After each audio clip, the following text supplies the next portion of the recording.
Başlayaq. İndi sizə sualım. Balansı, üzləşmə balansı, yəni müqayisəli şəkildə mi istəyirsiniz, yoxsa Azərbaycan və Asiya qaydasında Amerikadakı kimi sütun olaraq balansı istəyirsiniz? Bir qarşılıqlı edə bilərik, aktivlərimiz və passivlərimiz olaraq. Bir də düz şəkildə edə bilərik. Azərbaycanda istifadə olunan sütun şəklində olan balansdır. Mən məsləhət onu görürəm, amma sizin də istəyinizi dəyərləndirə bilərik. Tamam. Birinci nömrələmə məsələsidir. Biz hər zaman istənilən sənətimizdə bir xanaya nömrə yerləşdirməliyik. Sıra nömrəsi deyə bilərsiniz, hesab nömrəsi deyə bilərsiniz. Yəni yazdığınız qeydlərin ayrı-ayrılıqda analizini edə bilməyiniz üçün, anlamaq üçün nömrələməniz lazımdır.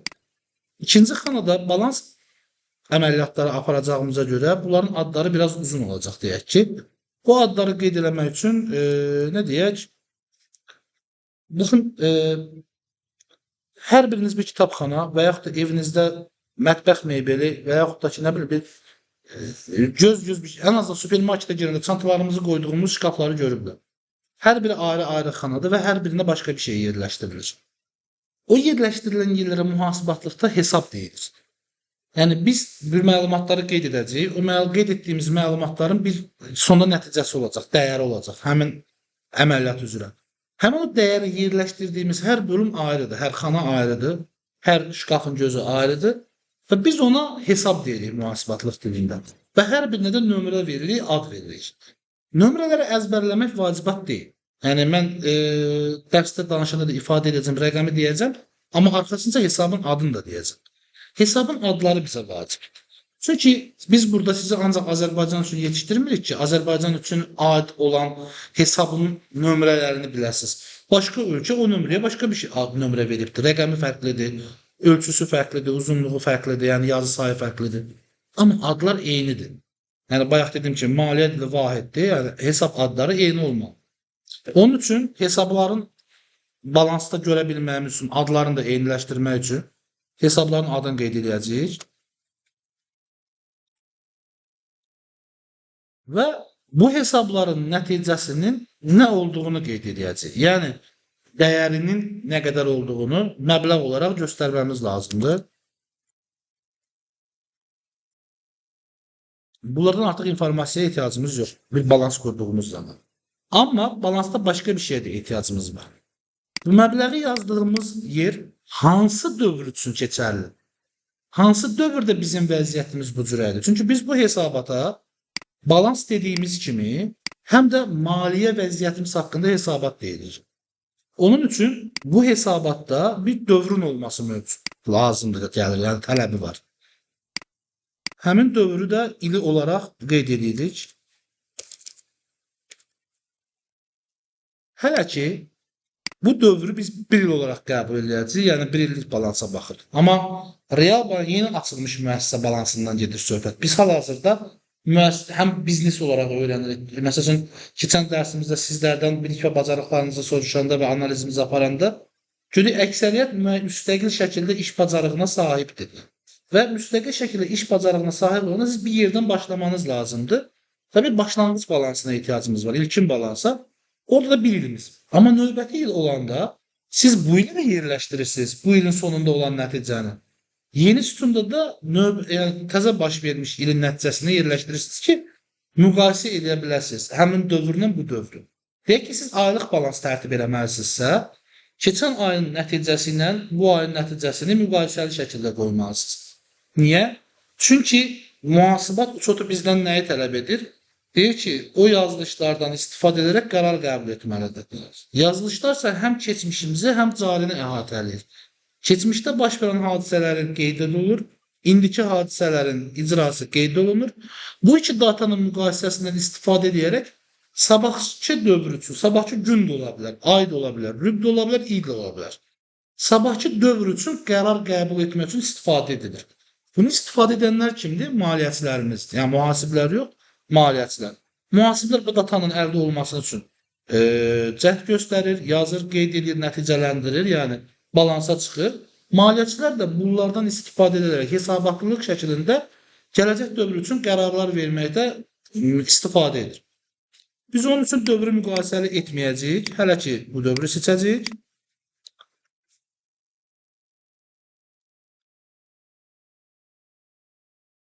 Niye hepsi dönüşmedi?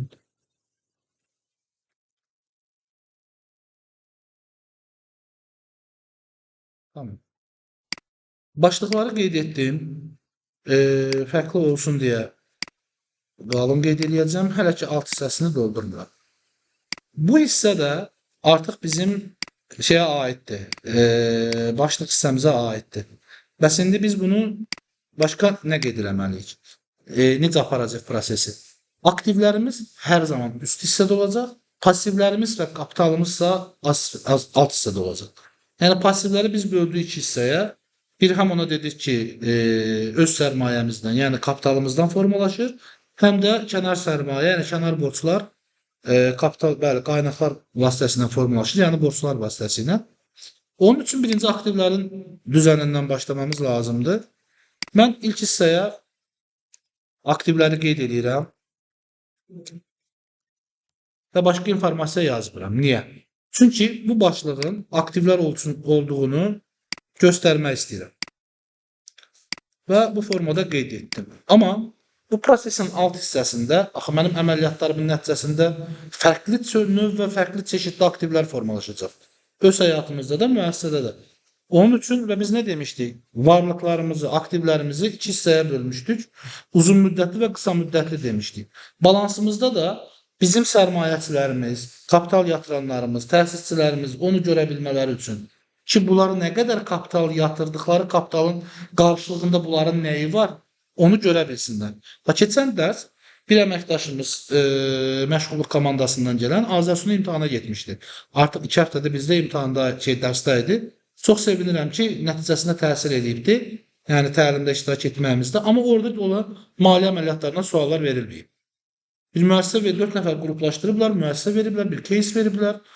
Bir vön sahibi deyiblər və deyiblər bunun balansı budur. Və istəyirik ki, buna kimsə pul qoymaq istəyir. 2 milyon. O 2 milyonu 3 il sonra 5 milyon olaraq geri götürmək istəyir qazancı olaraq. Və onun balansını ona göstərməniz lazımdır. Nəyi dəyişsin, nəyi əlavə eləsin, nəyi çıxartmalıdır ki, o gəliri əldə edə bilsin. Və xanım ən azından balansı bildiyi üçün, tərtibatını bildiyi üçün təqdimatda ən azından 2 xal oradan qazanır. Yəni ümumi 5 xal içərisində. Çünki maliyyə tərəfinin təqdimatını edibdir. Biz də o bilikləri əldə etmək üçün bu proseslə başlamalıyıq. Aktivlərində burada 2 qayda var. Amerikan modelində belə deyək də uzun müddətli aktivlər ön sıradan gəlir. Qısa müddətli aktivlər daha sonra qeyd olunur. Daha doğrusu belə deyək, IFRS modelində, beynəlxalq münasibətlikdə. Amma bəzi Avropa ölkələrində və ümumi Asiya ölkələrində isə bunun əksinəsi gedir. Əsas da Avropa ölkələrində və məncə doğru olan da odur. Onlar necə qeyd edirlər? Deyirlər ki, mənim varlıqlarımı likvidlik səviyyəsinə görə ardıcıl yığmaq istəyirəm. Likvidlik səviyyəsi nədir? Pula ən tez çevrilə bilən, yəni ən sürətli ticarət edə biləcəyi, dəyişdirə biləcəyi, bayaq dedik, artıq olanı barterə keçdi. Əslində pulun xərclənməsi də bir dəyişdirilməkdir. Sən bir dəyəri verib əvəzində başqa bir şey əldə edirsən. Yəni illa ki, bu da onun kimi bir şeydir. Ən sürətli hansıdırsa onu yerləşdirirəm. Yəni ona görə bizdə Azərbaycanda tətbiq olunan öndə qısa müddətlilərin gəlməyidir.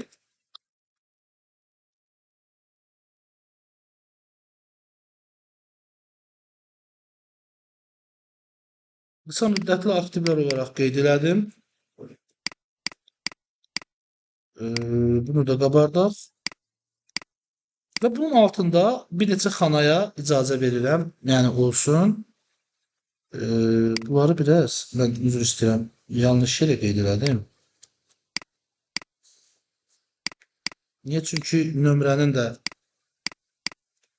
işləyişini məhv etmiş oldum. Uzun müddətli və qısa müddətli aktivlər olaraq qeyd etdik. Tamam. İndi buradan neçə xana buraxaq? Bu qədər olsun da. Növbəti mərhələdə isə ən son nə yazmalıyam sizcə bura? Bəs qısa müddətli aktivlərimin cəmini görmək istəsəm, bir də bir-bir toplamayım ki, axı mənim sahibkarım sahibkardır. O hər şeyi rahat əldə eləmək istəyir. Nəticələri görsün, detala ehtiyacı varsa yuxarıdakı hissələrə baxmaq istəyir. Onun üçün həmişə açdığım bölümlərin, yəni cəmi aktivlər deyə bir bölüm də aktivləşdirməliyəm. Bundan sonra artıq mən uzun müddətli aktivləri qeyd edə bilərəm.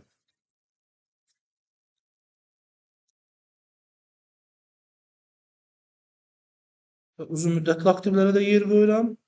Yəni çeşid və növlərini yazmaq üçün və cəmi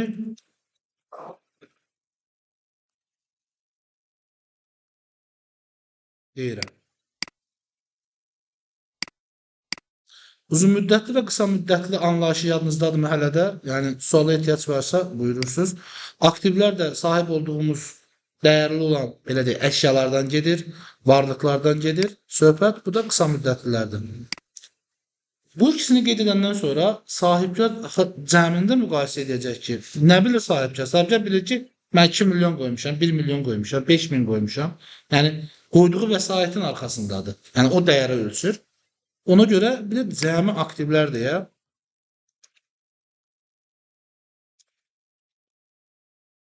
cəmi aktivlər deyə bir bölüm olmalıdır. Aktiv prosesi bitdi.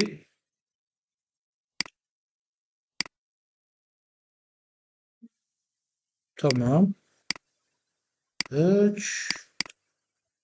Aktivlər hissəsini doldurduq. Bir də uşaqlar, Excel-dən mən hər zaman istifadə edirəm. Maliyyətçilərə ən çox lazım olan şeydir. Bizlərin cədvəlləri, reestr cədvəlləri uzun olduğu üçün, yəni Excel-ə getdiyi üçün.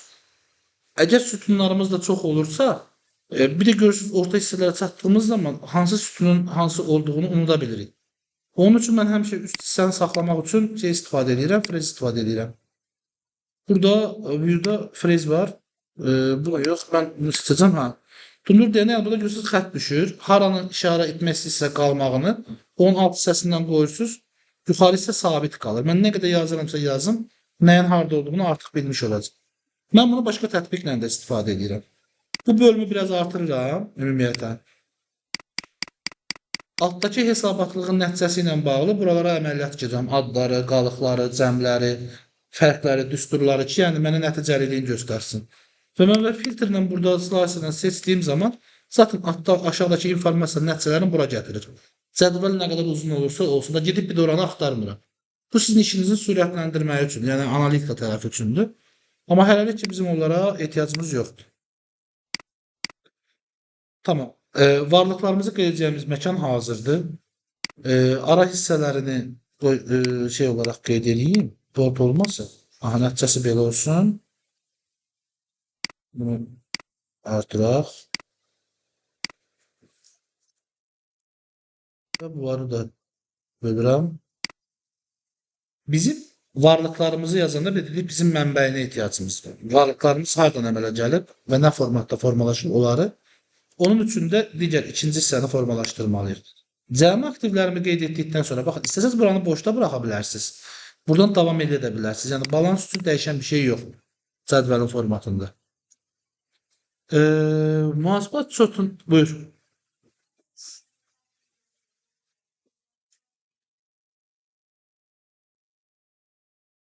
Əslində belə bir şey deyək də, qısa müddətli aktiv olmasa uzun müddətli aktiv formalaşa bilmir. Yəni ən azından qısa müddətli aktivdə pul olmalıdır ki, sən o pulun vasitəsilə uzun müddətliyə çata biləsən. Və yaxud da qısa müddətli əməliyyat baş verməlidir ki, sən uzun müddətlini əldə edəsən. Pulun olmasa belə borc hesabına uzun müddətli aktiv əldə edə bilərsən, bəli. Amma elə bir balans yoxdur ki, orada qısa müddətlilər olmasın, ancaq uzun müddətlilər olsun. Çünki onların nəticələri bir-birinə bağlıdır. Onun üçün bu formada qeyd edilir. Amma deyək ki, illa ki bir səbəbdən yoxdur, qeyd edə bilərsin. Deyək ki, baxın, nəyi izah edəcəm? Öhdəliklə biz maliyyə bərabərliyini öyrənəndə düsturu belə görəcəksiniz. Aktiv bərabərdir, öhdəlik plus kapital. Bunun səbəbi, onun yeri fərqlidir. Əslində kapital plus öhdəlik olmalıdır. Niyə görə? Çünki balans quruluşumuzda da birinci aktivlər, sonra kapital, sonra öhdəlik gəlməlidir. Amma hesablar planımızda da elədir.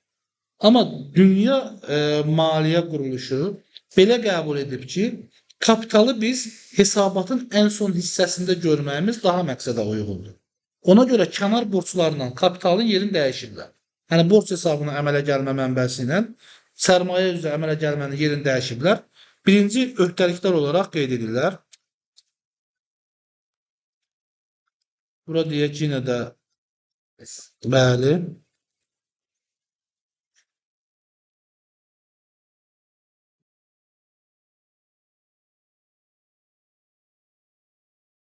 Yenə cəmi qısa müddətli öhdəliklər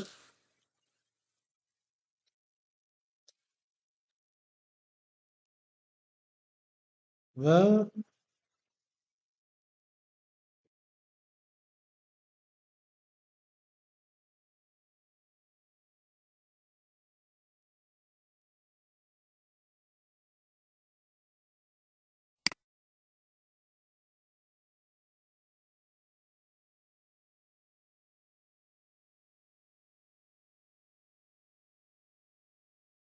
tamam.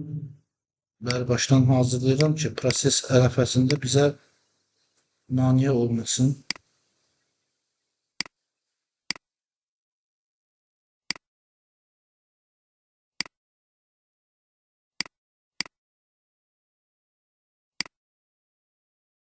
Bu hissəni də bitirdik. Özüm hissə yığıram ki, uşaqlar sizin üçün. Yəni, anlayışını da izah eləyə gedə bilər. Və qaldı bizim kapitalımız. Kapitalımız çox da böyük bir hissə təşkil etmir. Yazmadıq. Yox, yazmamışıq, düz deyirsiz.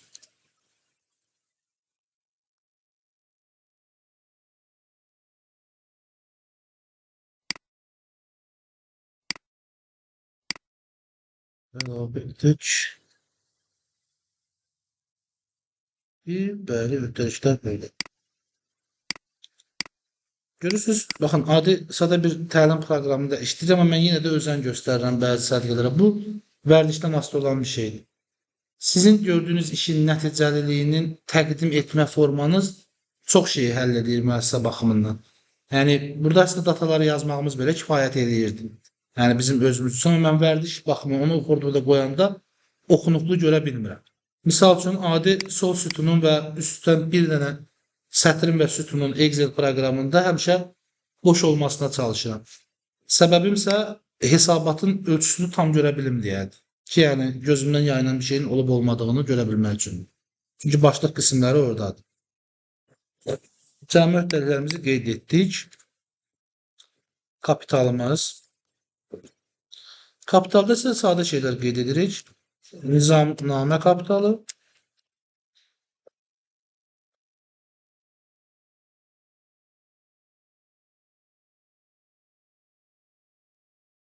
Başqa burada olacaq bizim üçün. Belə deyək də buna, dövriyə kapitalının əslində adını qoy yazım, dəqiqə.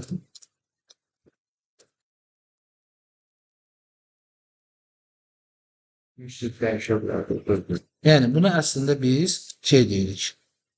Bölüşdürülməmiş mənfəət deyirik. Prosto o anlayışa bir həftə falan sonra tam tuta biləcək deyə o mövzuları. Ona görə yazmaq istəmirəm, amma yazım adı olaraq qalsın.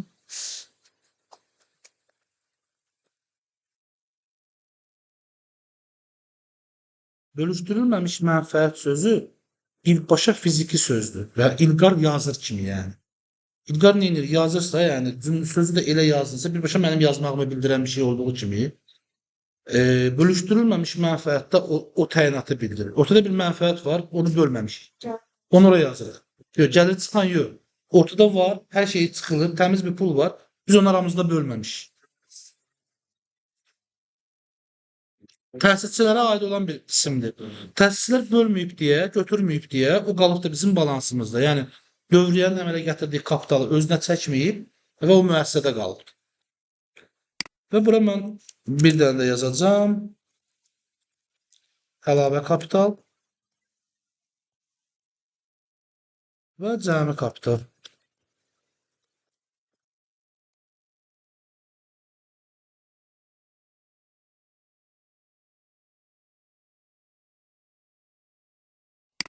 Deməli, bunu da işarət edək.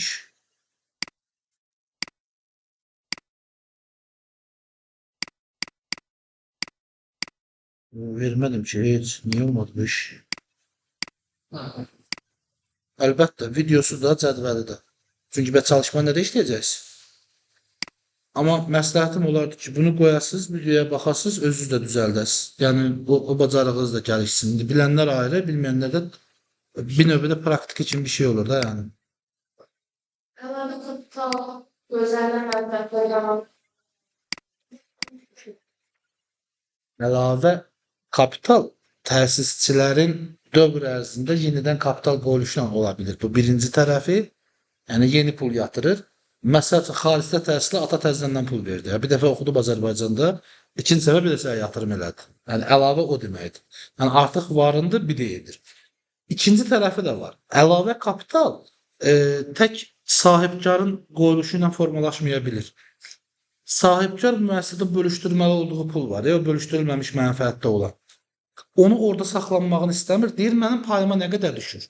Da, yəni, nə qədər dividend elan edirsən mənim üçün, mənə nə qədər xeyir verəsən bu müəssisənin sahibi olduğum üçün. Deyirsən ki, 50 min. Deyir, mən o 50 mini təkrar yatırmaq istəyirəm. Bölüşdürülməmiş mənfəət azalır, bu prosesə beynəlxalq aləmdə reinvestisiya deyilir. Yəni, təkrar investisiya qoyuluşu deyilir. Buyur. Hə, içində heç nə yox. O zaten iki yerə bölünə bilər. Ya təsisçiyə getməlidir, ya müəssisənin dövriyyəsində iştirak etməlidir. Yəni, onun içərisində heç bir şey yoxdur. Sadəcə nə var içərisində? O da necə var? Sahibkar götürərsə pulu, götürmək istəyərsə, bu olacaq dividend əməliyyatı. Dividend əməliyyatı sahibkarın gəlirinin adıdır. Yəni, şirkət sahibi olaraq qazandığı pula dividend deyilir. Yəni, ad sadəcə, isimdir. O növdə gəlir əldə edəndə Azərbaycanda bir vergi növü var, dividend vergisi 10%. Onu da banklar tutur. Sən o pulu ödəmək istəyəndə yerində tutursan, ya sən ödəyirsən, ya bank əməliyyatı verəndə bank tutur, dövlətə ödəyir. Həmin adamın adından. O pulun içində sadəcə olan tək şey 10%-dir. O 10%-ə cəlb oluna bilər. O da o halda ki, sən həmin pulu sahibkara ödəmək istəyirsən, yəni balansdan çıxartmaq istəyirsən. Yəni balansla bir əlaqəsi yoxdur. Balansda düşünəndə pulu, bəli, içərisində onun artıq heç bir şey, çıxacağımız bir şey yox. Nə vergi, nə başqa bir əməliyyatlar. Bunlar bu formada qalsın. Burada bir dənə üzr istəyirəm. Bir əməliyyatımız qalıbdır, onu qeyd eləməmişəm.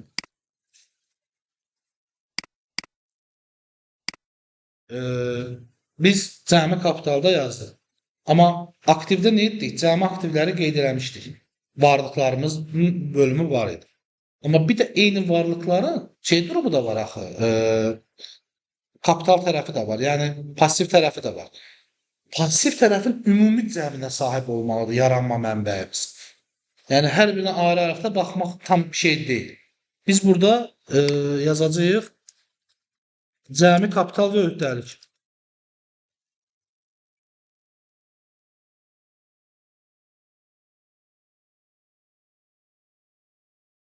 Kapital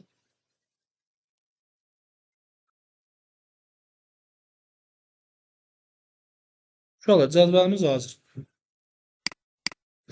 Nömrələmirəm. Nömrələməni ən sonunda bəndlərlə və yaxud da başqa bir şeylə izah edə gedərik. Amma başlanğıcı başlamaq istəyirəm. Bu sualınız var idi?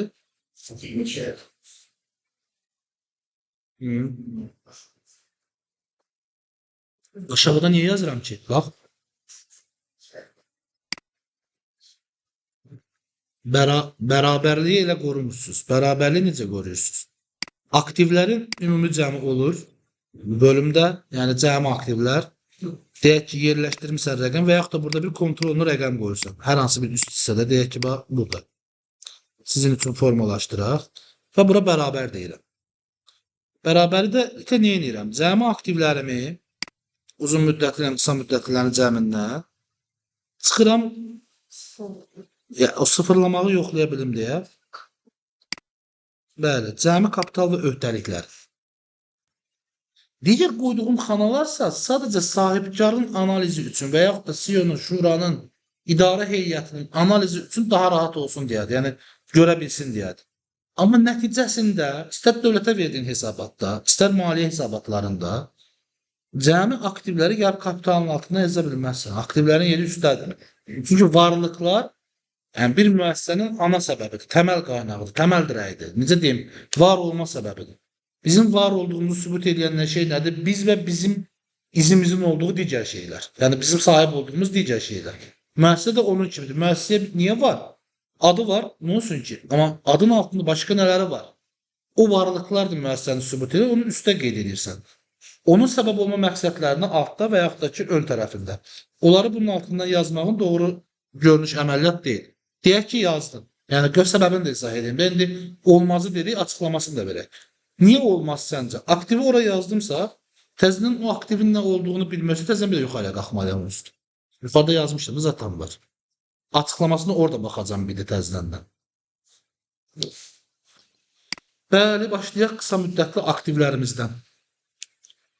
Həyatımızdakı və iş həyatındakı. Mən iş həyatındakıları qeyd edəcəm. Sizlə də onun qarşılığında uyğun olan, öz həyatınızda olan nələr varsa, sinonimi şəklində, belə deyək də, eyni mənalı şəklində önünə yazacaq. Qısa müddətli aktivlərdən şəxsən müəssisə həyatında ən vacib olan şey kassadakı puldur. Ən vacib olan şeydir. Niyə? Ən likvidli pul odur. Yəni, ən likvidli dəyər odur. Anında ver istədiyi və al. İkinci vacib olan şey isə elektron pul vahidləridir. Yəni, bank hesabında, kart hesabında, müəssisənin depozit hesabında olan vəsaitlərdir. Yəni, bank hesablarını burada çeşidləyə bilərsiniz, qruplaşdıra bilərsiniz. Valyuta hesabları, full sterling, avro və yaxud da pulun baxışı ekvivalentləri falan qeyd edə bilərsiniz. Siz əsas bu üç hesabı görəcəksiniz qısa müddətli aktivlərin ən başında. Depozit hesab deyilən şey nədir? Depozit hesab yalnızca Azərbaycana məxsus bir pul vahidi hesabıdır. Dünyanın başqa ölkələrinin heç birisində depozit hesaba aid pul vəsait hesabı yox. Bu depozit hesab sizin banklarda qoyduğunuz depozitlərdən getmir, söhbət pul qoymusan, bir il müddətində üzərinə faiz gələcək, götürməsən falan. O hesab deyil. Sadəcə ölkədə əlavə dəyərə görə olan bir vergi növü var, dolaylı vergi növü. Müəssisələr onu biz vətəndaşlardan toplayıb, dövlətə ödəməkdən mükəlləfdirlər. Onların borclarıdır ki, bizdən yıxsınlar həmin vergiləri, dövlətə ödəsinlər. O vergi bizim vergimiz, istehlakçı vergisi. Və 2006-cı ilə qədər dövlətdə ciddi yayınmalar olduğuna görə, həmin əlavə dəyər vergilərinin məbləğləri başqa təyinatlarla istifadə olunduğuna görə və mənimsənildiyinə görə dövlət 2006-cı ildə sistemi elektronlaşdırdı. Xəzinədarlıqda, yəni Milli Bankımızda, belə deyək, dövlət xəzinədarlığında bir hesab formalaşdırdı. Depozit hesab deyə hər kəsin də vönünü, yəni şirkətinin vönünü, vergi ödəyicisinin eyniləşdirmə nömrəsi deyilir ona. Ora indekslədir. Hər kəsin vönünün altında eyni hesab yazılır. Və biz nə qədər ki o əlavə dəyər vergisini toplayırıq, başqalarından yığırıq, o həmin hesaba gəlir, bizim bank hesabımıza gəlmir. Və biz onu oradan məsrəf edəndə, başqalarına ödəyəndə, yəni mal almaq üçün, iş almaq üçün, xidmət almaq üçün və yaxud da dövlət vergilərimizi ödəmək üçün onu yenə həmin hesabdan istifadə edirik. Əlavə dəyər vergisinin subutçot hesabı, bəli. Amma bir məsələ var ortada ki, 2006-cı ilə qədər və hal-hazırda dünyanın digər ölkələrində əlavə dəyər vergisi 1970-ci ildən bəri aktiv surətdə var. Bir müddət əvvəllər hətta Avropa Birliyinə girməyin əsas təməl səbəbi idi. Yəni, əlavə dəyər vergisi yoxdursa sənin ölkəndə Avropa Birliyinin üzvü ola bilməzsin. Yəni, maliyyə qurusunun qoyduğu qaydaydı. Bunun səbəbi nədir? Azərbaycanda artıq o hesabda mənim bir dəyərim formalaşdığına görə, o da pul da, axı mən onu ödəyirəm, vergi borcunu ödəyirəm, mal alışına görə ödəyirəm, mən onu kənarda saxlaya bilmirəm. Başqa ölkələrdə bank hesabında istifadə olunduğuna görə o, məsələn Türkiyədə, necə ki biz bankdan banka vəsait köçürmürük, adi siz kartdan karta əməliyyat edirsiniz, fabrikacı pul atırsınız, bir şey alanda atırsınız falan. Yəni, eynən həmin əməliyyat kimi ədəbi dilə kartdan karta gedə bilirdi, bankdan banka gedə bilir. Hal-hazırda onlarda sadəcə çota aparan mühasiblər onu ayırırlar da, yəni ayrı-ayrı yazışlarla yazırdılar. Bizdə isə elə deyil, onu bizə icazə vermədilər. 2006-cı ildən bəri o ədəbini ayrı yerdə yığırıq və dövlətə də orada ödəyirik. Yəni istifadəsi bir nöqtədən gedir. Pul vəsaiti hesabı olduğu üçün likvidli sayılır və balansımızın ilk hissələrində yerləşir. Bu pul vəsaitlərimizlə bağlı. İndi Bu da bizim şəxsimizdə olmayacaq. Bizim şəxsimizin depozit hesabı deyə bir şey yoxdur ki. Yəni bizə ƏDV əvəzləşdirməyə də icazə vermirlər. Təzəlikcə ƏDV geri al veriblər, onda faiz dərəcəsi aşağıdır. Amma bizim müəssisənin başqa şeylərə də ehtiyacı var axı. Nəyə ehtiyacı var? Bir fəaliyyət göstərə bilməsi üçün ya bir şey alıb satmalıdır, mallara, ehtiyatlara ehtiyacı var, belə deyək. Ehtiyat dediyimiz şey stoklana bilən bir şeydir. Bayaq nə dedim mən? Dedim ikinci buğda əkibdir, ona lazımdır 1 ton misal üçün, amma onun məhsulu əmələ gəlib bitir 2 ton. Onun istifadə etməyəcəyi 1 tonu nə olacaq? Ehtiyatı olacaq başqa dövr üçün, yəni başqa əməliyyat üçün və nə edəcək? Onu stoklayacaq. Bir yerə, bir ambara yığacaq. Ehtiyat dediyimiz məfhum ambarlana bilən bir məfhumdur. Yəni stoklana bilən növbəti dövrdə istifadə olunan bir şeydir. Və qısa müddətli şeylərdir. İl ərzində istifadə olunan, tez pula çevrilən, ya satıb çevirə biləcəyimiz, ya istifadə edib başqa məhsul düzəldə biləcəyimiz tipli məmulatlardır. Və yaxud da ki, iş həyatında istifadə etdiyimiz xırdavatlar var da, hansı ki, ofis ləvazimatları var, müəssisənin təsərrüfat malları var, deyək ki, qonağın gəlir, konfet, çay, ofis işçilərinin istifadə etməli olduğu digər əşyalar. Yəni, bu tipli şeylər, deyək ki, misal üçün, ofisdə nəyimiz var? Stepler görmüsünüz bir şey tikmək üçün olan vəsait var da. Bax, o stepler də ofis ləvazimatı gedir. A4 də ofis ləvazimatı gedir. Bəzi yerlər onları da ayırır. Steplerlərə ofis ləvazimatı deyir. Amma kağız məlumatlarına tamam başqa bir ad qoyaraq, dəftərxana ləvazimatları deyib, elə qeyd edilir.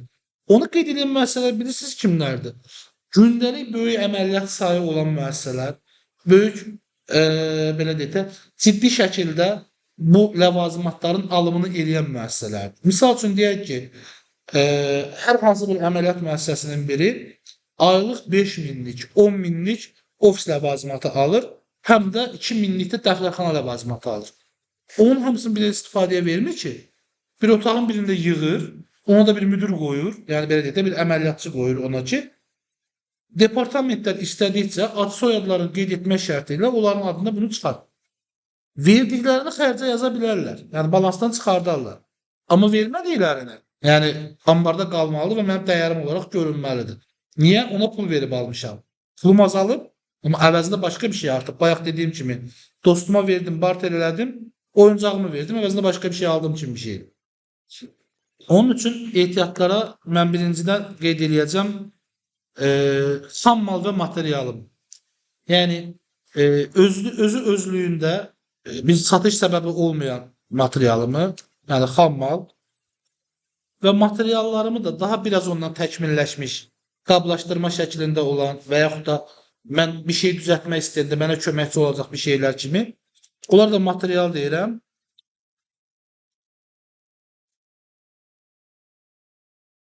Ən çox nə yazdım bura, mən görə bilmirəm. Uşaq səhv yazanda mənə deyin. Aha. Və xam mal və materialdan sonra ən çox istifadə etdiyimiz şey olur bizim mallarımız. Müəssisənin malları olur və bir də müəssisənin hazır məhsulu olur.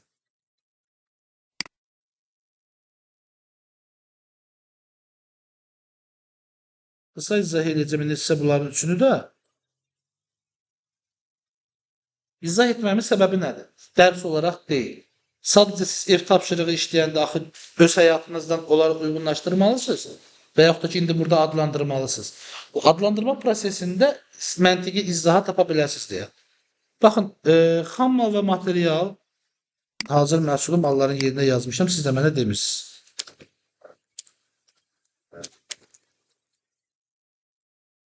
Xam mal və material, mallar və hazır məhsul.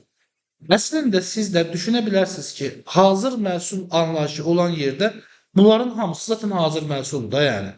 Bir şeylərin istifadəsinə, ya, amma elə deyil. Terminologiyada bunlar tamam ayrı-ayrı təyinatdır. Xam mal bir şeyin əmələ gətirmək üçün istifadə etdiyimiz birinci ingrediyentdir. Misal üçün, mən aş yeməyini xoşlayıram. Əsl, köhnə, yağla Qarabağ aşları kimi. Amma Qarabağ aşının xam malını qeyd etmək istəsək, sizcə onun içərisində olanlardan nəyi qeyd edə bilərik?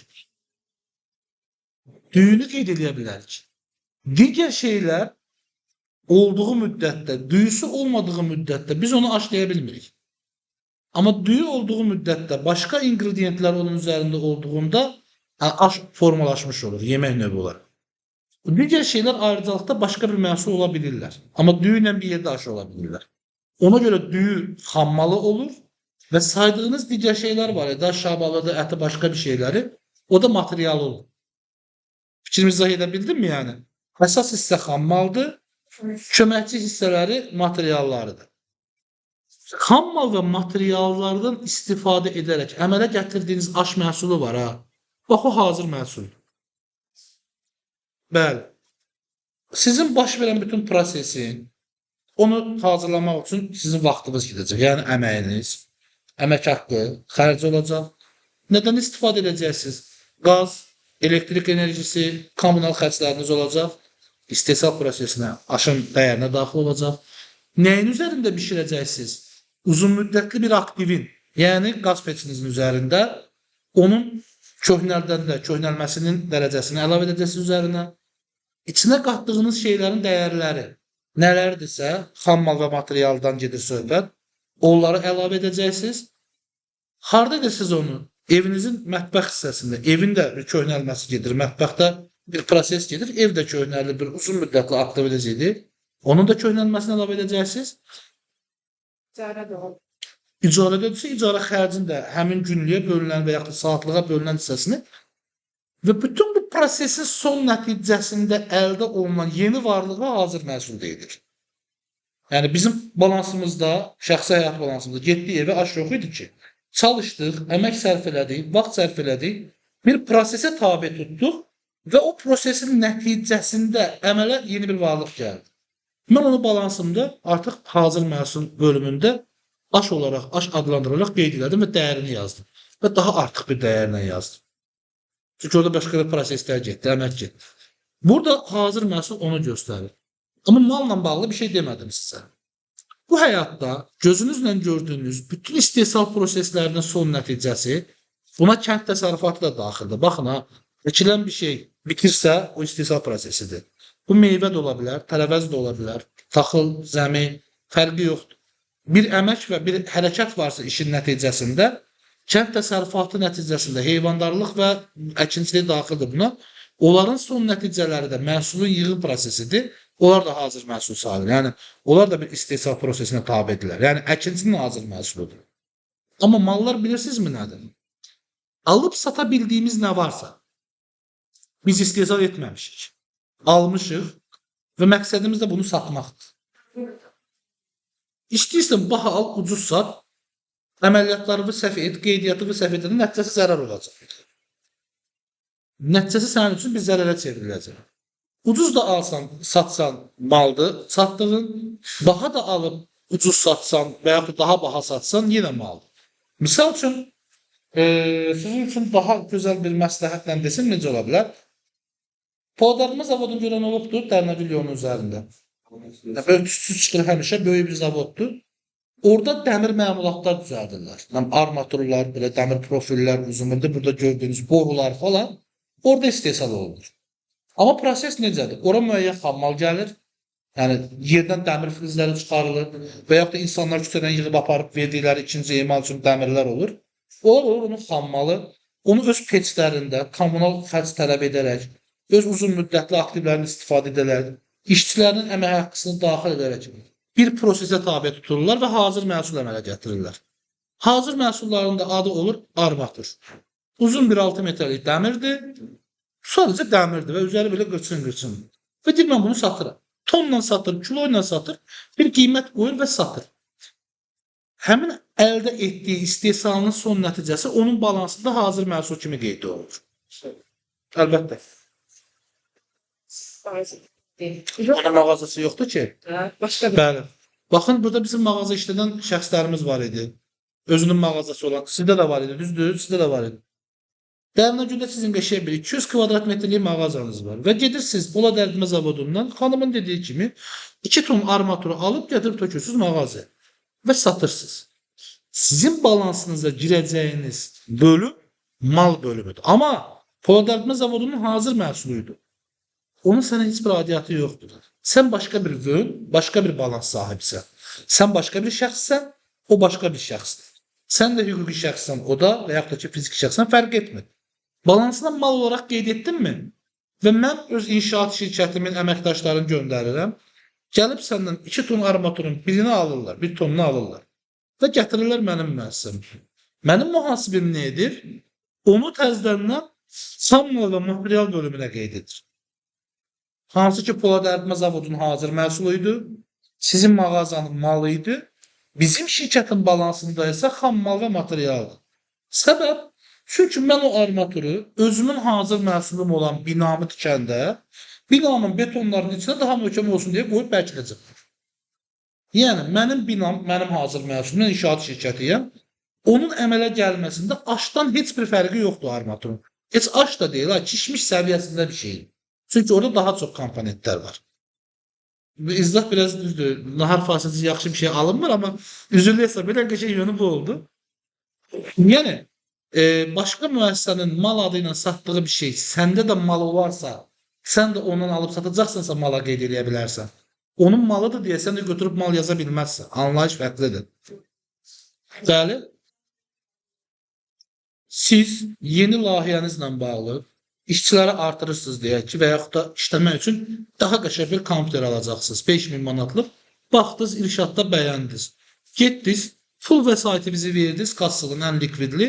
Uzun müddətli bir dənə aktivi aldınız və yaxud da ki, kompüteri aldınız. Pul azaldı, düzdürmü? O kompüter irşadın nə idi? Malı. Gəlib öz balansında onu mala yaza bilərsənmi? Yox. Çünki sən onu özün istifadə edəcəksən.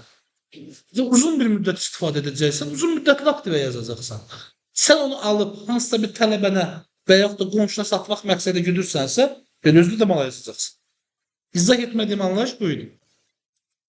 Hazır məhsulumuzu qeyd etdik. Burada biz istər-istəməz hər zaman, indi hələ qısa-qısa gedəcəm də, ingredientlər çoxdur əslində. Digər aktivlər və yaxud digər ehtiyatlar deyə də bir bölüm həmişə yaradır. Bu, maddi aktivlərdən aid olan bir şeydir. Bir də qeyri-maddi aktiv təyinatına sahib olan, amma uzun müddətli olmayan, dövriyyə ərzində baş verə bilən təyinatlı əməliyyatlarımız var. Bu, məsəl üçün, debitorlar dediyimiz əslində alacaqlarımızdır.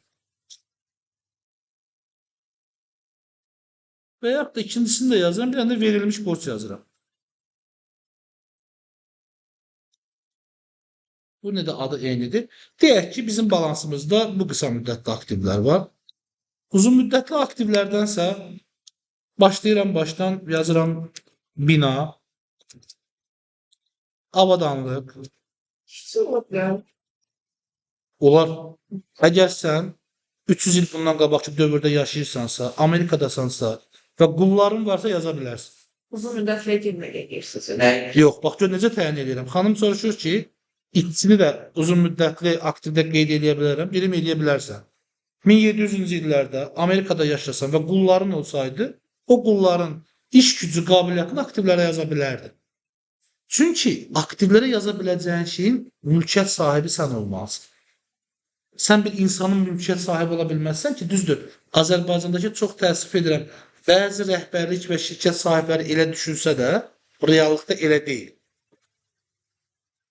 Yox, elə düşünürlər sadəcə. Ki, yəni bunlar olmasa o işçi həyatda var ola bilməz kimi də, yəni. Gecə gündüz iş tapşırırlar, üzərlərinə düşən, düşməyən, onun üçün ifadə edirəm əslində. Yoxsa əlbəttə qeyd edə bilməzlər, yəni mümkün olan bir şey deyil. Avadanlıq qeyd elədik. Əlbəttə. Bax, yazıram torpaq. Qeyd edə bilərsən və uzun müddətli aktivində. Amma amortizasiyası yox. O torpağı sən xərcə yaza bilməzsən. O torpağı yaxşılaşdırmaq üçün çəkdiyin xərcləri xərc olaraq yaza bilərsən. Məsəl üçün, deyək ki, torpaqda bir neçə dəfə əkin eləmirsən, öz keyfiyyətini itiribdir, məhsul yetişdirə bilmir. Onun havalandırması üçün texnikalar gətirmişsən, gübrələmişsən, nə bilim, mühəndis gətirmişsən, başqa bir əməliyyat edib, kollektor drenaj sistemi çəkmişsən ki, duzluluğu azalsın və onun üçün bir pul vəsaitin gedibsə, onu bəli, xərclər kimi bölə bilərsən dövrlərin üzərinə. Amma torpağın köhnəlməsi olur.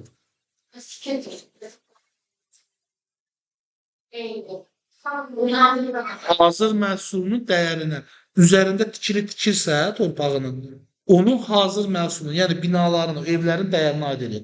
Binanı tikir qurtarır, baxır ki, ümumi məsrəfim nə qədər oldu? Bax, xərc demir ha. Deyir, ümumi məsrəfim nə qədər oldu? Baxır ki, məsrəfi olubda 10 milyon. Bu 10 milyonun içərisində 2 milyonu torpaqdır. Bu 10 milyonu da bölür evlərdəki kvadratın sayına. Bəli, bəli. Nə qeyd edirik burada? Hə, torpağı qeyd elədik. Avadan nəqliyyat vasitəsilə qeyd edirəm.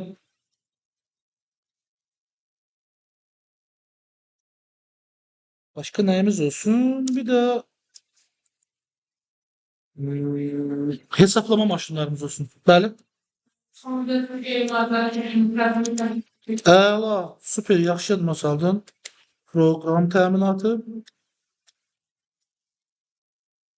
Lisenziya. Tamam, belə. Başqa nə olsun? Bir dənə də bir şey əlavə eləyək. Ola bilər.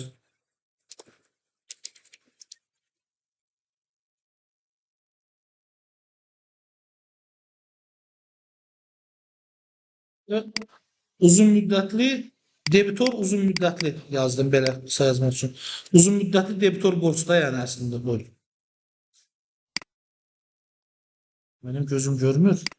Üzrlü sayın, burada biraz çətinlik yaşayıram. Bu predmetlərim də getdi.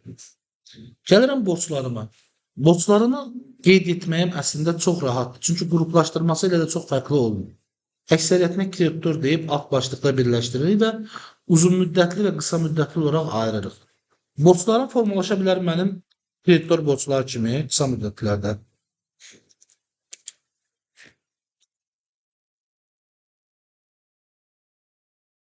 Alınmış borclar ola bilər.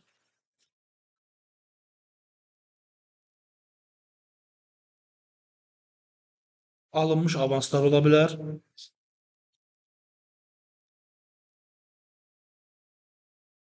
Gələcək dövrün gəliri ola bilər.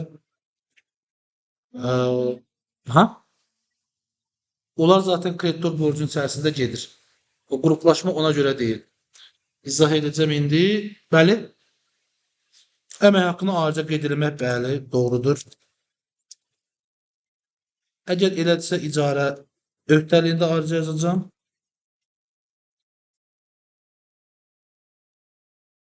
Bir də nə yazaq? Qısa müddətli bank öhdəlikləri yazaq. Olar, qeyd edə bilərsiniz, amma müəssisə balansında əksər hallarda vergi borcu əks elətdirmir. Niyə? Doğru müəssisələr, doğru uçotlar. Çünki vergi öhdəlikləri qurulan uçotun doğru və düzgünlüyünü göstərir.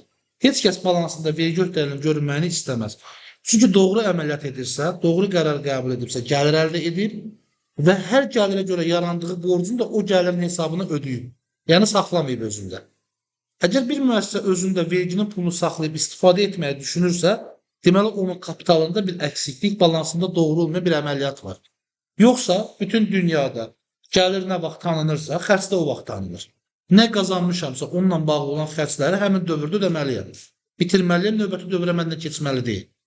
Misal üçün, bu il və yaxud da ki, bu ay 10.000 pul qazanmışam, 10.000-ə görə vergi ödəməliydim, deyək ki, 2.000 manat, 10.000-dən 2.000 çıxıb ödəyirəm yerdə 8 manatına baxıram. Ki, mən nə qazanmışam, onun üzərində, dövlətin pulundan mənə nə? Sən əgər öz büdcəndə onu saxlamısansa, ya debitorların ümidsiz çevrilib, ala bilmirsən, yəni satmısan, iş görmürsən, pulu ala bilmirsən, ya müəssisəndə mənimsəmə var, pul axını olub başqa bir yerə, dəyərlər ortada yoxdur ki, borc qalıb ortalıqda, amma o borcun qarşılığında baş vermiş əməliyyat varlıqlar da yoxdur. Yəni, problemli olan bir şeydir. Mən məsəl üçün bir bank əməkdaşı olsam, mənə sən bir balans versən və o balansda vergi borcu görsəm, sənə bir qəpitə pul vermərəm. Ki, bu mənə aldadır. Burada bu qədər aktiv olmaqla deyil. Bunların müəssisəsi düz işləmir nəsə. Bizim pulu qaytara bilməyəcəklər. Və yaxud da bank deyiləm, investoram. Sən mənə yenə pul yönləndirdin, mən onu edə bilmərəm. Mən sənə pul vermərəm investor olaraq ki, sənin burada vergi borcun var hələ. Niyə var? Demək, nəsə düz eləməmsən ki var. Düz işləsəydin, gəlirindən xərcləri bölüb çıxardın, pulun qalardı burada. daha çox iş görmək istəyirsən deyə məndən pul istəməyə gəlməlisən sən. Batırsan deyə məndən pul istəməyə gəlməli deyilsən. Yəni investor batan bir şirkəti diriltmək üçün deyil. Əməliyyatlarını artırmaq istəyən şirkət üçün bir dəstəkdir. Yəni yeni kapital cəlbi. Əlavə kapital cəlbi. Bura nə yazacaqdım mən? Yadımda gəlib çıxardı. Bəli. Amortizasiya öhdəlik deyil ki. Onu izah edəcəm nədir? Amortizasiya bəli xərc ola bilsin deyə var. Amortizasiya bir metoddur əslində, bir hesab deyil. Bir metoddur. Uzun müddətli aktivlər xərcə çevrilə bilsin deyə, yəni gəlirin əldə olunmasında iştirak edə bilsin deyə bir hesablama metodu növüdür. Yəni biz uzun müddətli aktivləri birbaşa yaza bilmirik xərcə. Niyə? Çünki birbaşa yazsaq gələcək dövrdə də istifadə olacaq axı. Mən bu kompüteri gələn ayda sizə dərsdə istifadə edəcəm. Bu ay sizdən qazanacağım gəlirin altında bu kompüterin dəyərini silsəm xərc kimi, zaten bu ay zərərdəyəm, düzdürmü? Amma növbəti ay mən gəlir əldə elədiyimdə nəyin hesabını əldə eləmişəm? Kompüter olmamalı axı məndə, amma buradadır. Bu isə dediyimiz tarazlığın pozulması deməkdir. Ya məqsədim bunu mənimsəmək olubdur, yəni büdcədən balansdan kənarlaşdırmaq olubdur və yaxud da ki, əməliyyatı səhv qeyd eləmişəm, səhv qərar vermişəm. Gələn ay sizə dərs deməyə qərarından ləğv elədim. Keçdim. Niyə? Çünki birinci ay ziyan eləmişəm. Amma o da yalan məlumatdır. İndi gəlin bunu müəssisə üçün düşünün. Müəssisənin sahibkarı bir iş görür, pul yatırır, pul qazanmaq istəyir. Əməliyyatçının səhv qeydləri nəticəsində qərar verəndə deyir ki, mən burada zərər edirəmsə, mən nə edirəm bu işi görüb? Qoy sabahda işlər çıxardım. Bu işi bağlayırıq, qurtardı getdi, mən zərərdəyəm. Və yaxud da ki, ixtisara verin işçiləri, maaşlarını azaldın. Nədir? Bir nəfər əməliyyatı doğru qeyd edə bilməyib.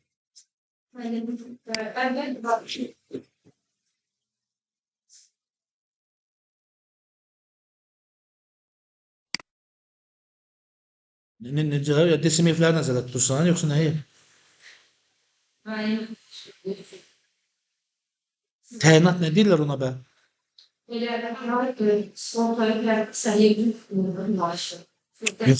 Yox, elə bir tutulma var. Bütün Azərbaycan hamımızdan tutulur. Yəni, muzlu əmək göstərən.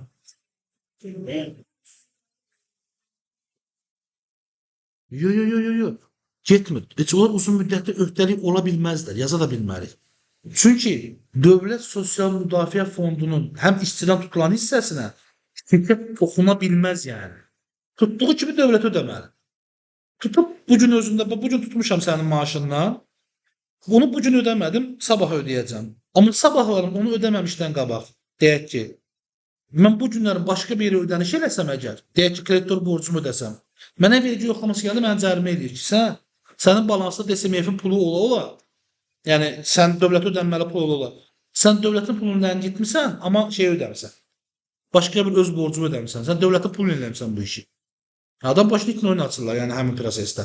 Ona görə heç bir müəssisə o riskinə getmir. Səndən tutduğu hissəni ödəyir ən azından. Özünün hesabladığı var ha. Məsələn, deyək ki, hərbisindən tutulan yox, bir də hərbi hissənin o əskərinmi, zabitinmi əvəzindən ödədiyi hissə var özünün. Bu ödədiyi hissəni borcu kimi saxlayırlar, amma qısa müddətli.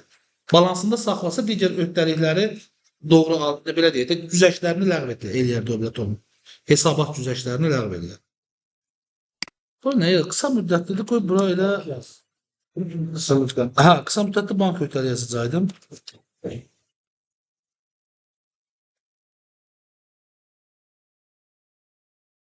Yəni qısa müddətli bank borcu. Kreditim var, amma müəyyən ay müddətindədir. Siz bura götürdüyünüz əşyanın da kreditini qeyd edə bilərsiniz. Uzun müddətli dediyimiz şeylər müəssisədə baş verəcək borclar müqavilə şərtlərindən çox şey asılıdır. Bir, alınmış borclar uzun müddətli ola bilir. Bank kreditləri uzun müddətli ola bilir. Bir də belə deyək də, bəzi xidmət və işin nəticəsi olur. Misal üçün, deyək ki, Azərbaycanda hər hansı bir xarici şirkət bir layihə göstərib, sən də onun podratçısısan. Müqavilə bağlarında şərti nə olur ki, 2 il ərzində mənim işlərimi görəcəksən, mən sənə pulu 2 ildən sonra ödəyəcəm. 2 il ərzində mən deyir, bizə pul ödəməyəcəm.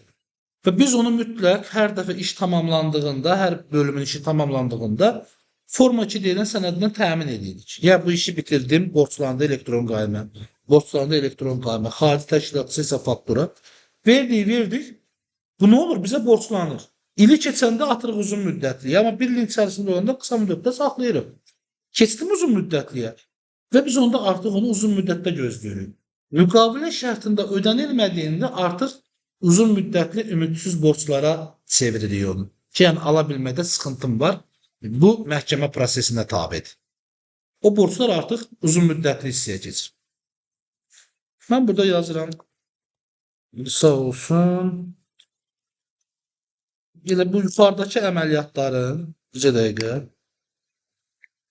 kreditor borcun olsun və bu olsun.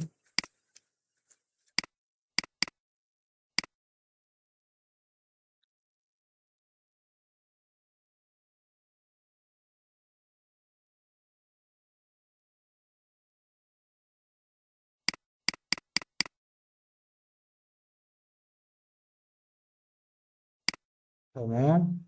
Başqa sahələrdə boş qoyuram, digərləri qalsın.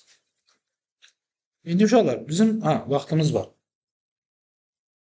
Kassa, bank və depoziti anladınız bizim həyatımızda nə ilə bağlı? Yəni bizim həyatımızda da cibimiz, nəqd pulumuz, bankda olan pulumuz, yəni kart hesablarında olan pullarımız və depozit hesab sizdə yoxdur. Onu qeyd eləməyə ehtiyacımız yoxdur. Ora bir rəqəm qeyd eləməməz. Xam mal və material evimizin mətbəxində, soyuducuda, yəni həyatımızı davam etdirmək üçün mütəmadi olaraq istifadə etdiyiniz şeylərdir. Uşaqlar, misal üçün üzr istəyirəm. Deyək ki, tütün məmulatlarınız və yaxud da başqa bir şeyləriniz var da, onlar da qısa müddətli dövriyyə aktivlərinizdir əslində. Düzdür, birbaşa xərcə silinir, amma elədir. Stoklamısansa, ehtiyat etmirsənsə, ehtiyatlar bölümündə qeyd etməlisən. Bunlardır və yaxud da ki, başqa bu kimi əşyalar tez istifadə etdiyiniz. Burada sadəcə sizə bir şey izah edim. Baxın, geyim, aksesuar kimi əşyalar var da, onların dəyəri 500 manatdan yuxarıdırsa, uzun müddətliyə, 500 manatdan aşağıdırsa qısa müddətliyə qeyd edirsiniz. Hə, bir də belə bir şey ola bilər.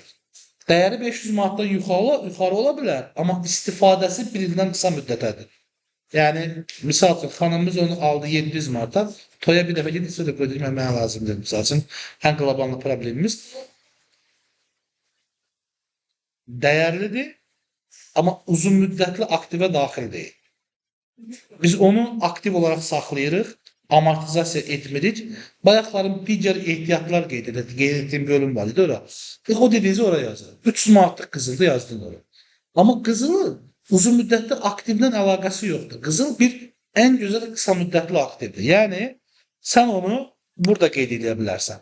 Pul vəsaitlərinin ekvivalenti deyilən hesab var. Bax, mən hələ qızıl nəzərə tutmuyorum, amma sən tutdun. Elə bir hesab da var. Pul deyil, amma pulun ekvivalentidir. Pul dəyərində saxlaya bilərsən. Müəssisələrdə ona çox da icazə verilmədiyinə görə mən qeyd eləmədim. Hələ ki, çox istifadə olunanlardan gedəcək. Sonra əməliyyatlarımızı ağırlaşdırdıqca bölümlərə keçəcək. Onun üçün bəli, qızılın da özünün yeri var. Sonra hazır məhsulumuz, müəllim haradadır? Pərdələr müəllim. Özünün şəxsi müəssisən var, pərdələri düzəldirsənsə, hazır məhsulunda artıq bunu anlamış olduq. Onun üçün aldığın şeylər xam mal və materialındır. Xanımlar üçün deyirəm, evdə axşama nə düşünürsünüz bişirməyi bilmirəm. Amma onunla bağlı istifadə edəcəkləriniz xam malınız. Nədən istifadə edib onu hazırlayacaqsınızsa, uzun müddətli aktivləriniz olacaq. Hə, mən bu dediyim dəyərlər var, 500. Onu hələ sizin tətbiq eləməyinizə ehtiyac yox. Sadəcə bu anlayışı anlamağınızı istəyirəm.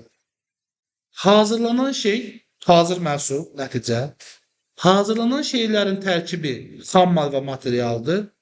Onları hazır məhsul formalaşdırana qədər istifadə etdiyimiz şeylərsə uzun müddətli aktivlərdir.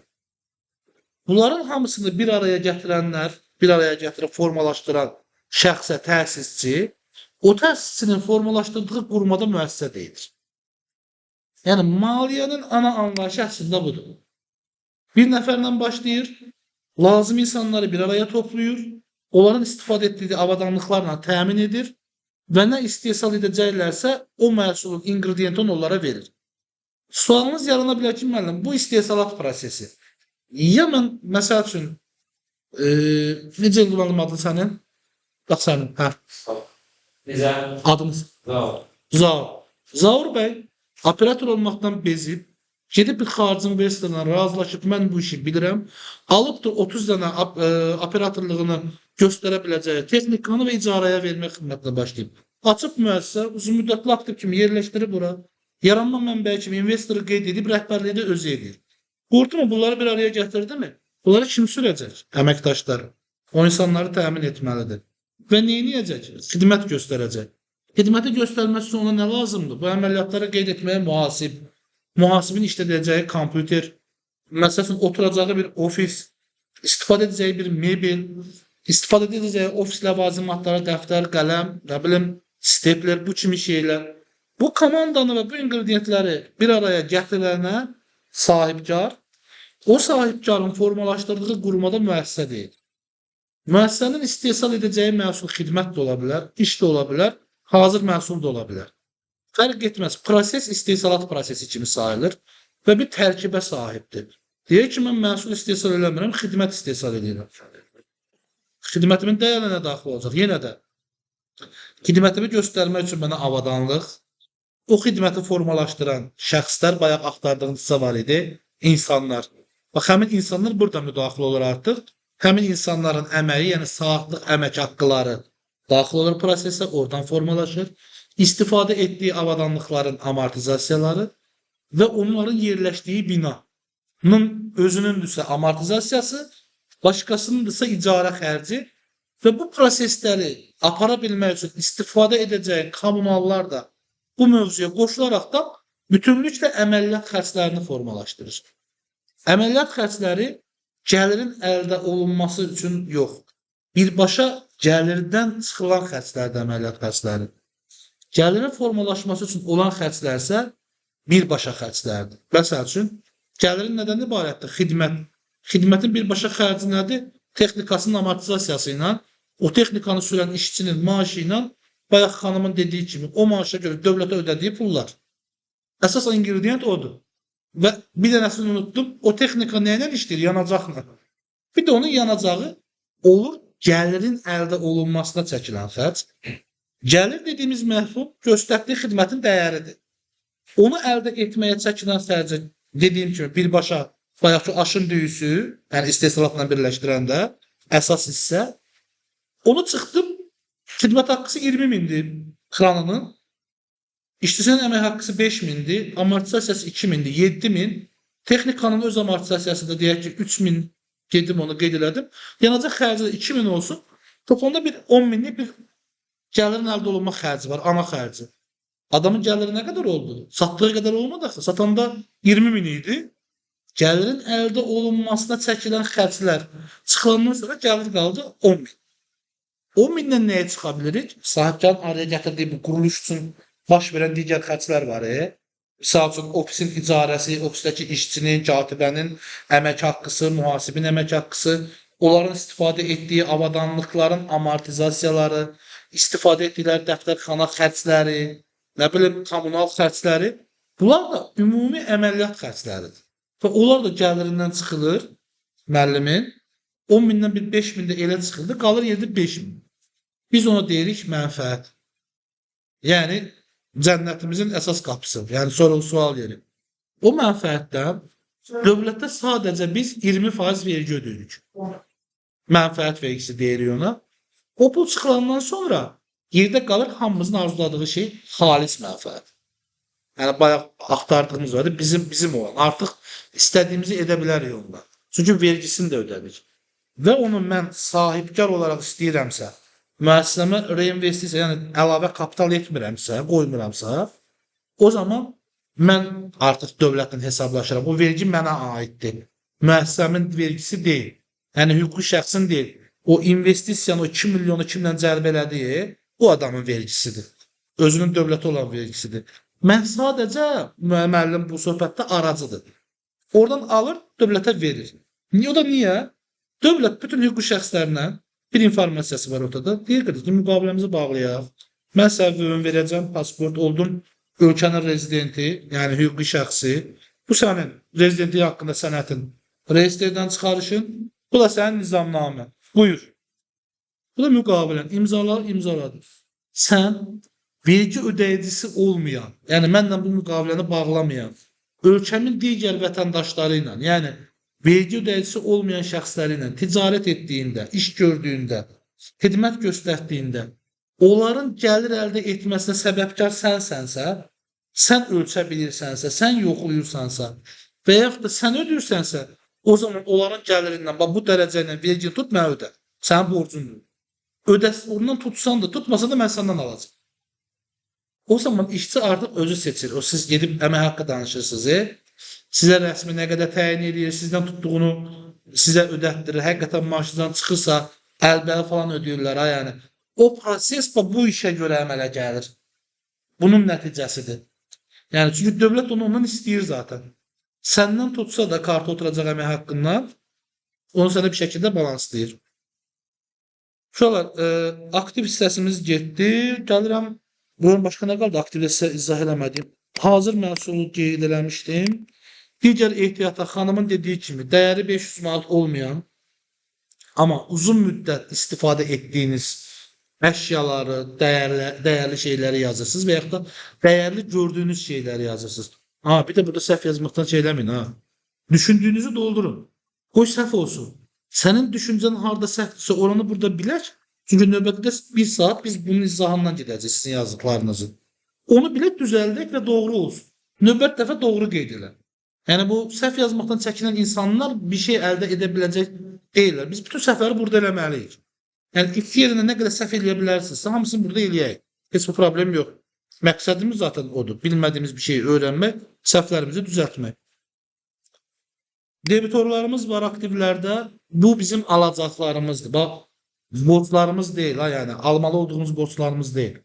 Alacaqlarımızdır. Yəni misal üçün sizlər kiməsə mətni hazırlayıb yazmısınız, referatını düzəltmisiniz və 50 manat sizə ödənişi var onun. Amma bu gün verə bilir. Sən referatı verdin, amma o sənə pulunu vermədi. Deyir ki, bu stipendiyanı alam oradan verərəm. Misal üçün deyirəm də, yəni xanımgin əməliyyatı üzərindən gedirəm. O sənə onu ödəyənə qədər sənin alacağında aktiv kimi qalmalıdır. Yəni debitorunda qalmalıdır. Nə zaman sənə ödəyəcəksə, debitordan həmin qədər rəqəm azaldacaqsan, gətirib yazacaqsan cibinə. Pullardadır səndə. Kartnamə atacaq, yazacaqsan bankına. Yəni nə cibinə kartdır, yəni kart hesabıdırsa bank olaraq qeyd edəcəksən. Prosesimiz belə irəliləyəcək.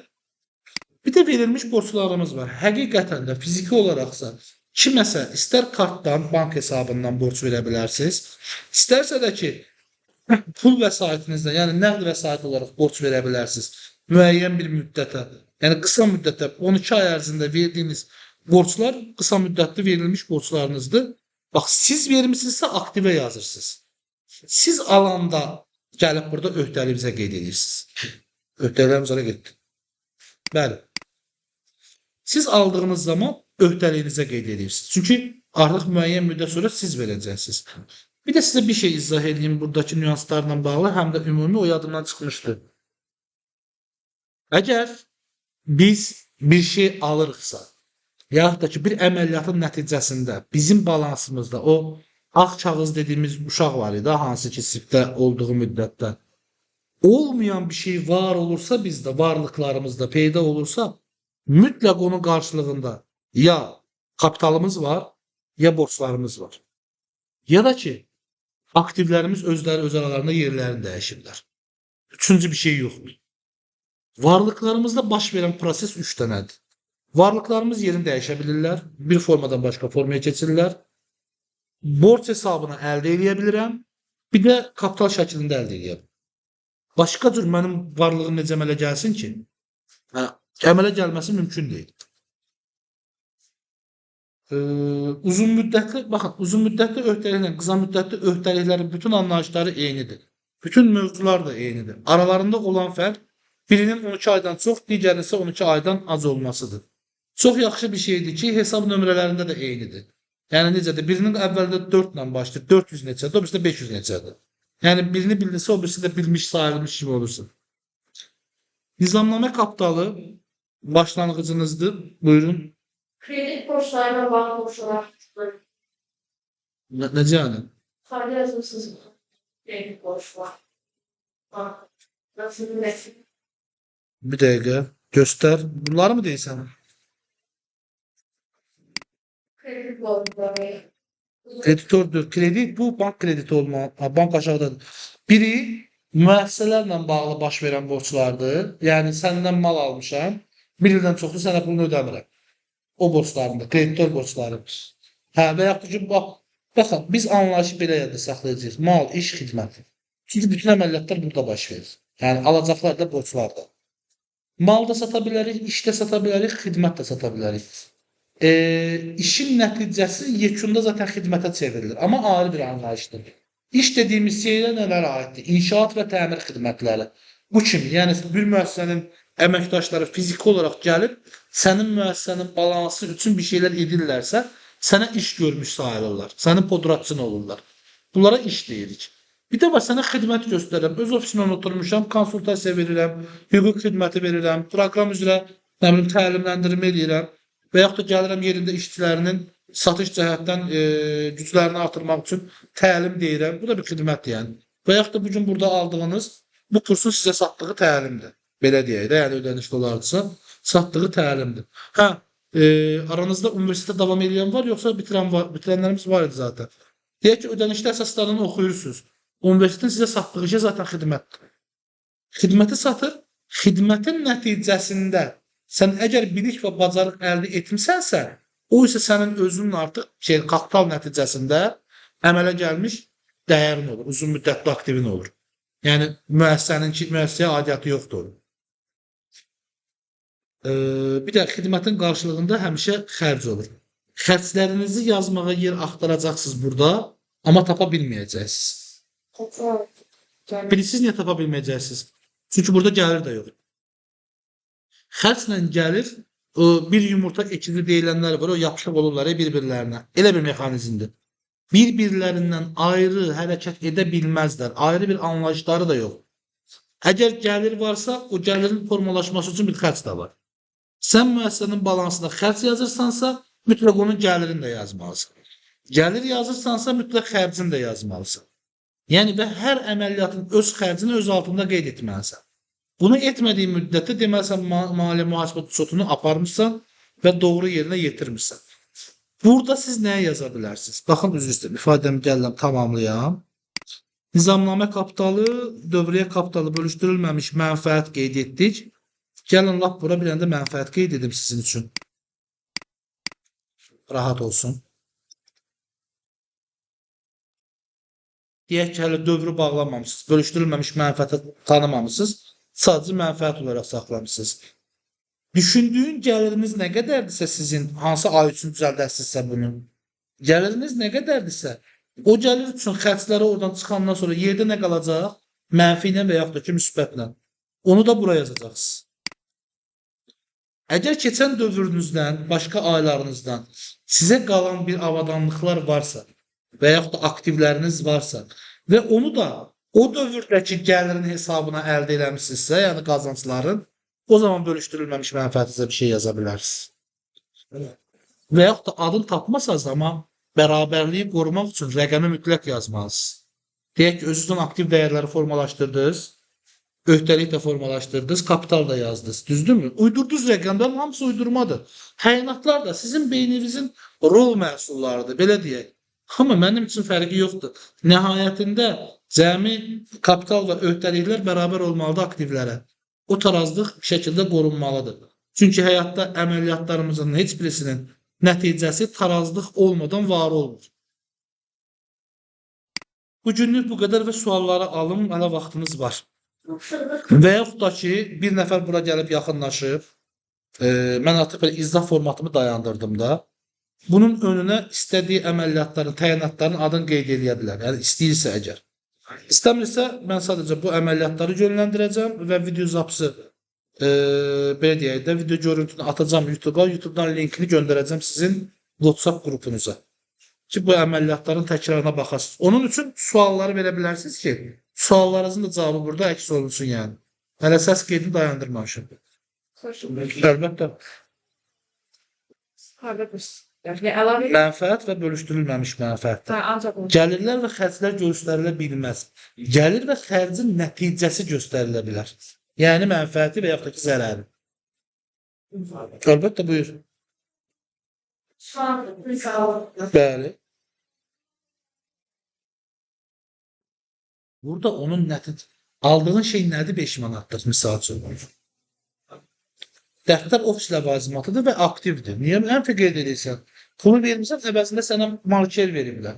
Başqa bir aktiv verəlir. Aktivlərin yerində növbəti dərslərimizdə yox, 3-cü dərsimizdə onunla bağlı təqdimatımız var, izah edəcək olar. Yəni bu növlərdə ki, sizə məsələsi vaxt açmayın, yəni alır. Bir başlıqda iş bir var ki, maya ilə qeydiləmə söhbəti yoxdur. Satışın maya dəyəri xərc təyinatlıdır və o gəlirdən çıxılacaq. Satışın nədirsə, ondan sənin o satışı formalaşması üçün nə xərcin varsa çıxacaqsan düşüncəndə, nəticəsini yazacağın yer var balansda. Balans hər şeyin bitik nəticələrinin qeyd olunduğu yerdir. Ona görə adı maliyyənin vəziyyəti haqqında hesabat. Yəni, son durumun nədir, ona baxılır burada. Hələ vəziyyətin, belə deyək də, maliyyə vəziyyəti haqqında hesabatın budur. Mənfəət zərər haqqında olan hesabatı isə sırf gəlirindən xərclərinin çeşidlərinin göstərdiyim bir hesabatdır ki, bu gəlirləri əldə eləmişəm, bu gəlirin əldə olunmasında çəkilən xərclərin bunlardır, bunların da gəlirdən çıxan xərclərin də bunlardır, əməliyyat xərclərini yazmışım. Və nəticədə də mənfəətini göstərmişsən. Həmin o gəlir mənfəət və zərər hesabatının nəticəsi balansda ya mənfəət yerinə yazılır, zərər, minus və plus olaraq, ya da ki, bölüşdürülməmiş mənfəətdə öz əksini tapır. Yəni gəlir sizə köməkmiş, yazılır, məsələn. Buyur. Məsəl üçün, mən şəxsən qabağında mötərizə qoymaq şərti ilə sadəcə bir dəqiqə mən zapsa verim.